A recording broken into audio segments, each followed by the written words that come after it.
Et bonjour à tous et bienvenue sur la chaîne Livre ésotérique ancien. Aujourd'hui on se retrouve sur la partie numéro 9 du Corpus Hermeticum d'Hermès Trismégiste.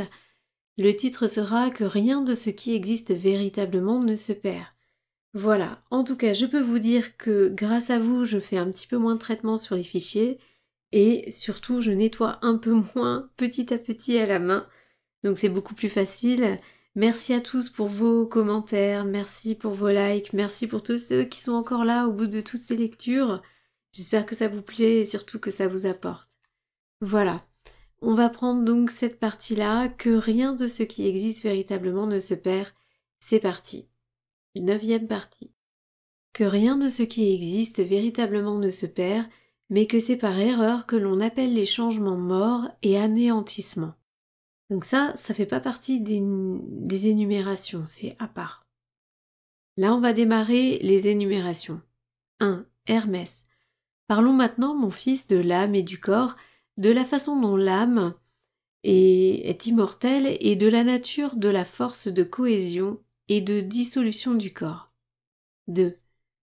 Car la mort n'a rien à voir avec ces choses. La mort, la mortalité, n'est qu'une fiction, un concept découlant du mot immortalité, dont on a laissé tomber la première syllabe. Ainsi donc, de mortalité, il n'est plus question. 3. Car la mort est anéantissement. Or rien de ce qui est dans le monde n'est anéanti. En effet, le monde est le deuxième Dieu, un être immortel. Il est exclu que la petite partie de cet être immortel périsse. Tout dans le monde fait partie du monde et surtout l'homme, l'être pourvu d'intelligence. 4. En vérité, en premier et au-dessus de tout est Dieu. L'Éternel, le non-créé, le créateur de toutes choses, le deuxième Dieu, le monde, est créé par lui à sa ressemblance, entretenu et nourri par lui, doté d'immortalité, puisque ceux qui sont issus du Père éternel possèdent la vie éternelle en tant que créature immortelle. 5. Il faut bien distinguer la vie éternelle de ce qui est l'éternel. En effet, l'éternel n'est pas issu d'un autre être. Et se serait-il formé, ce serait de lui-même. Il ne s'est jamais formé, mais se crée lui-même dans un éternel devenir. Ainsi, l'univers est-il éternellement vivant, de par l'éternel, mais le Père est éternel de par lui-même. Le monde est donc éternellement vivant et divin grâce au Père. 6. De toute la substance matérielle à cela destinée, le Père façonna le corps du monde. Il lui donna une forme sphérique, détermina les qualités dont il l'orna, et il lui conféra une matérialité éternelle, puisque la substance matérielle était divine. 7. En outre, après que le Père eut répandu les qualités des espèces dans la sphère, il les enferma comme dans une caverne, voulant orner sa création de toutes les qualités. 8.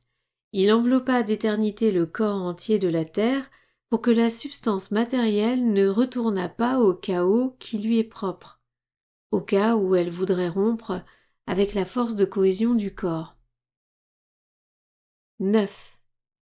Lorsque la substance matérielle ne formait pas un corps, mon fils, elle était désordonnée, et elle en possède toujours quelques traces dans son pouvoir de croître et décroître, que l'homme appelle la mort. 10. Ce désordre, ce retour au chaos, ne se produit que chez les créatures terrestres. Les corps des êtres célestes gardent l'ordre unique que le Père leur a donné dès l'origine, et cet ordre est maintenu indestructible par le retour d'eux à l'état de perfection. 11.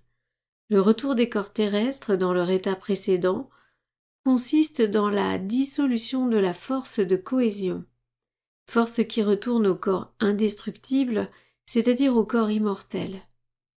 Ainsi, y a-t-il perte de la conscience sensorielle, mais non destruction des corps.